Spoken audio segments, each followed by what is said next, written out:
Today we are talking about cyber bullies and what punishment should they get, if any. So who wants to kick it off? I think the teacher should kick it off. Does anyone know Louis C.K., the comedian? Ish. That was one of the most half-hearted answers. It comes on Netflix or something that's there, but that's Basically, he does this thing on bullying, and his idea is like there used to be a thing whereupon if I bully Tom, I'd be nasty to him, he's here, and then I have to see his reaction, and then I have to swallow that for whatever it is. So you walk away from being like, yeah, I don't really like him, I'm angry with him.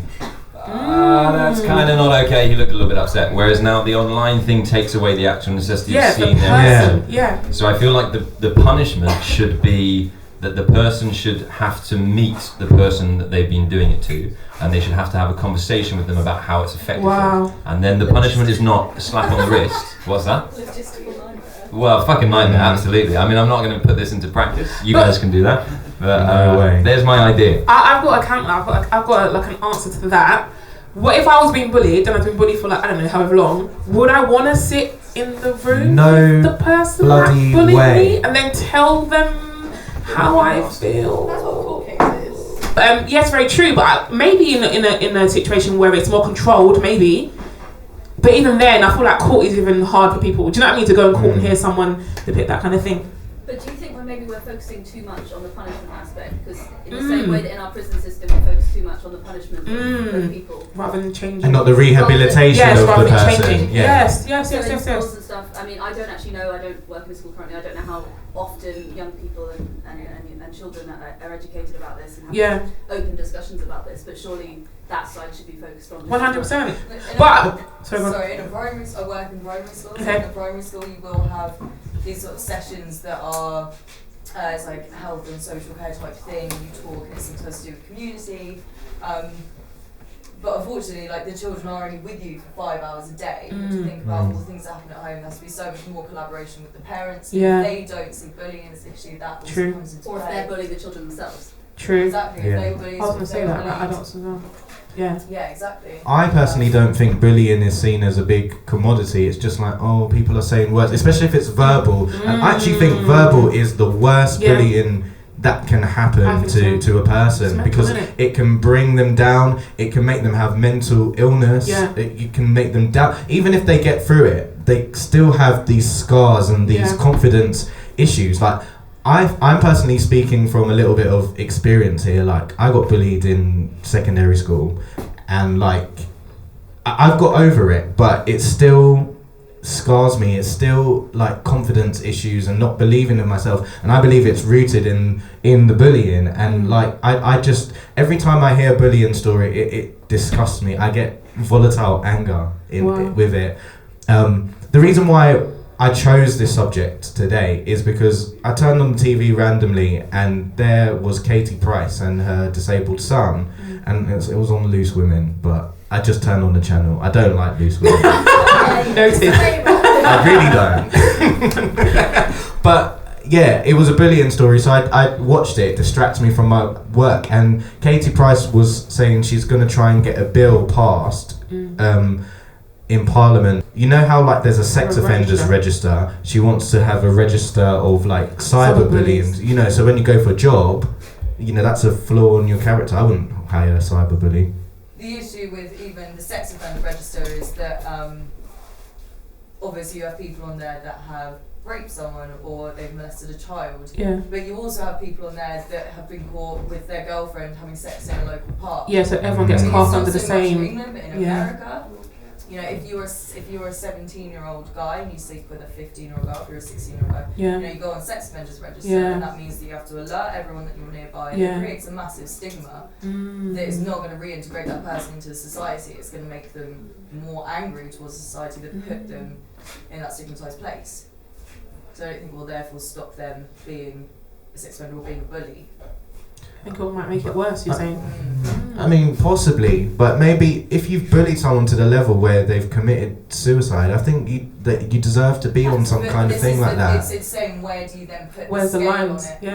Yeah. Where's the line? If you bully someone, you know they cry a few times and they say they're really upset about it. Obviously, that is awful. Yeah. But should you then punish them for the rest of their lives by being on a register? I think it just all depends on the degree of what happened. But then how do you even measure the degree? What if I got bullied and I never tell anyone, but I just live with it? Do you know what I mean? Like, there's so much, because it's human to human, and it's not, I guess it's not as, I shouldn't say easy, but it's not as physically seen as like if someone beat you up, like for example. I think it's quite difficult, but I definitely think there should be some sort of punishment. I do that in terms of like a deterrent for people to stop doing it. But also, I know you mentioned that talking about it with children, it's not always children. Sometimes it's grown adults that are like sitting on YouTube trolling, like grown, do you know what I mean? Like they get their perks out of like, do you know what I mean? Like doing that kind of stuff. So, I mean, in that case, what do we do in that case? If it's a grown 50-year-old or 40-year-old guy or even girl, then you know what I mean? Like, where do you draw the line in that case? I think I just think they deserve that. Maybe up to a certain age, then you get put on a register, because. What about having a short term for the register, like 5 like years? a term. Yeah, I mean, that's like a good a time idea. span. Yeah. What was you going to say? I was going to say, I don't think that's like we're talking about, I suppose the question is about punishment, but I feel like the actual solution to it is like at earlier beginning, putting people in a room when they're not 40 or when they're not yet. Yeah, face to face with those people. And then, like putting us in a room and then being like encouraging me to say nasty things to you, so that I go, okay, there's something I don't like about you, I say it to your face, and then I have to take on board whatever happens. And then we all learn, maybe that's not the best thing. Or if somebody continually then does it, then everyone goes, oh, that's a really weird thing to do, and that person's not very nice. And then it isolates that person for continuing to behave like that. And making that the culture at an earlier age, rather than afterwards going, you're a cunt. Excuse me, I can't say that on say what you want. No, I think that's a good idea. I feel like, you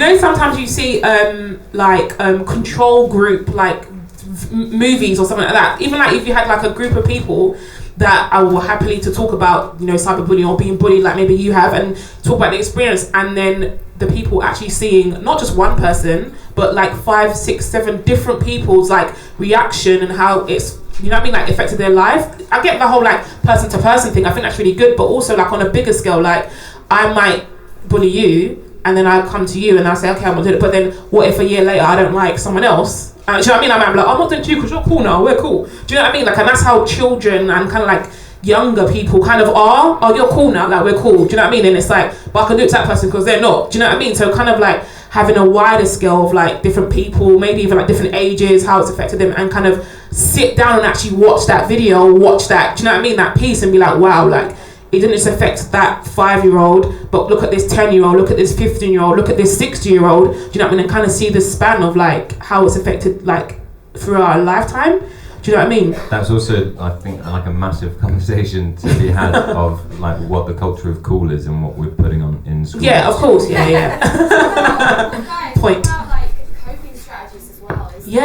That's good. Instead of, you know, focusing on people that are bullying, kind of teaching kids in school how to cope emotionally with bullies. Because the reason people bully is because they're getting a reaction, because they're getting away with it. Yeah. You know, because you can.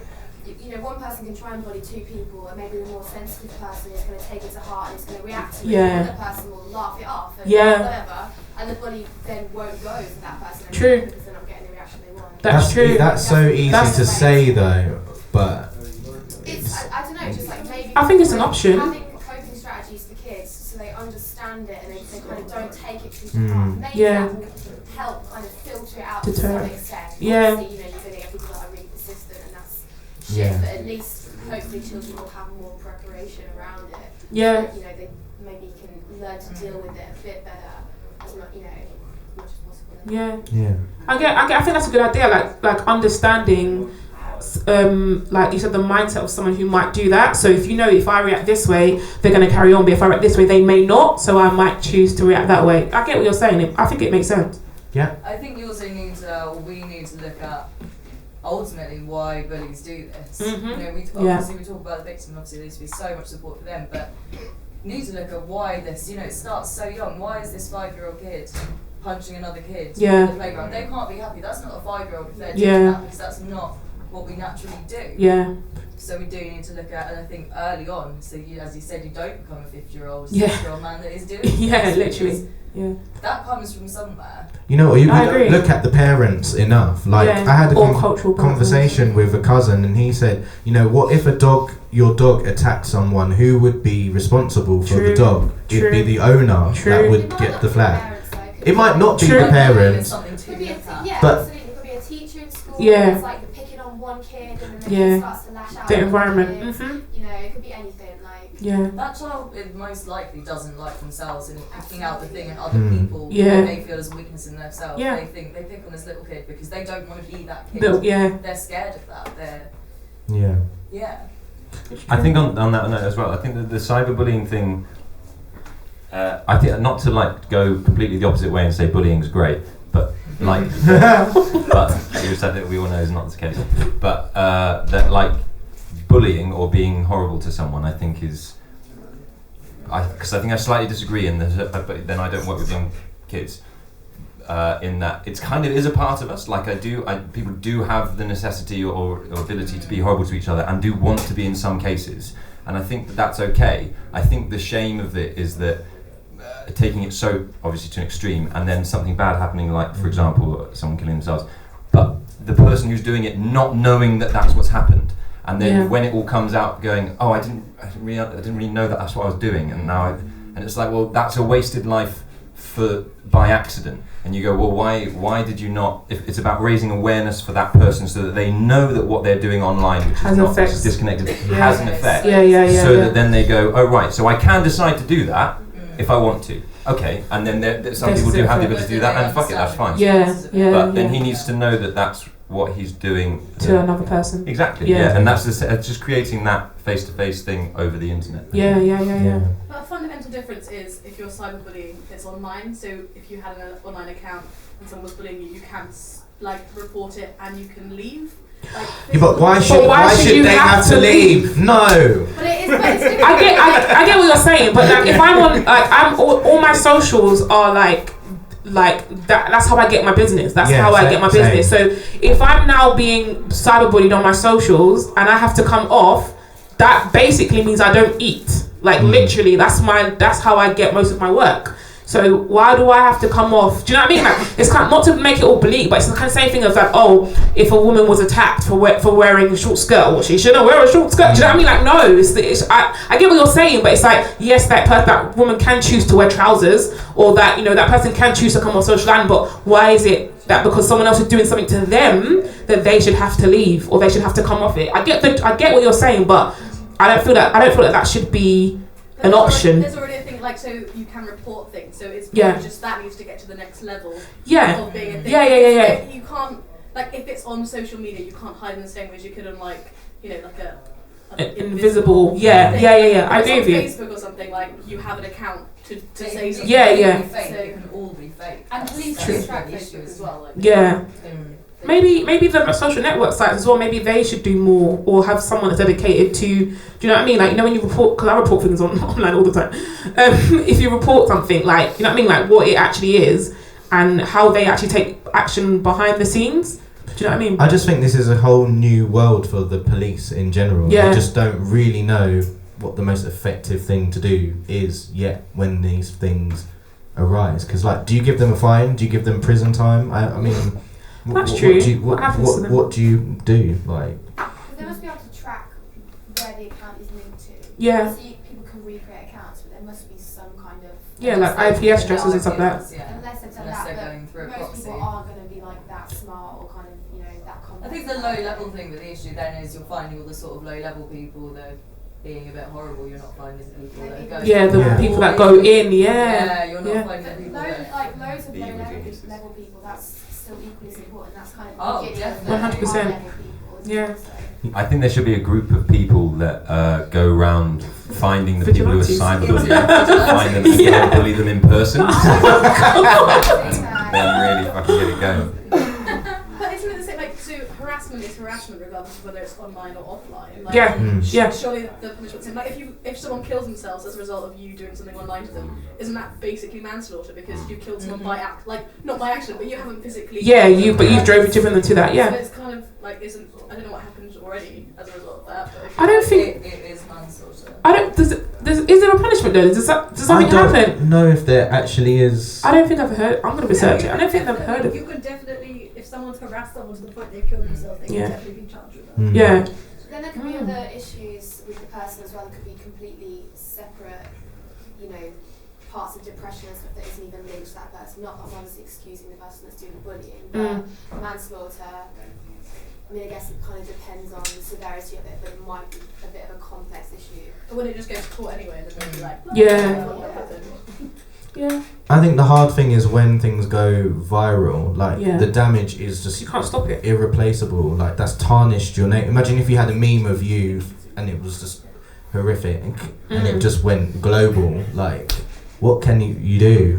You actually can't take that back. You can't take that back. You've got to kind of, again, I think you've got to learn to laugh and stuff like that. Yeah, but what if it's tarnished your business? What if it's your business though? It's really hard. It is really hard. Like, I've experienced kind of some level of cyberbullying as well. I was on The Voice like a few years back and people commented on my video being like, I shaved the side of my head or something and they were like, oh, she got cancer, something like that. Like, just kind of like little things. And I don't know, like, for me, I was lucky enough to not be able to, I didn't take it to heart. I was like, okay, whatever, I'm okay.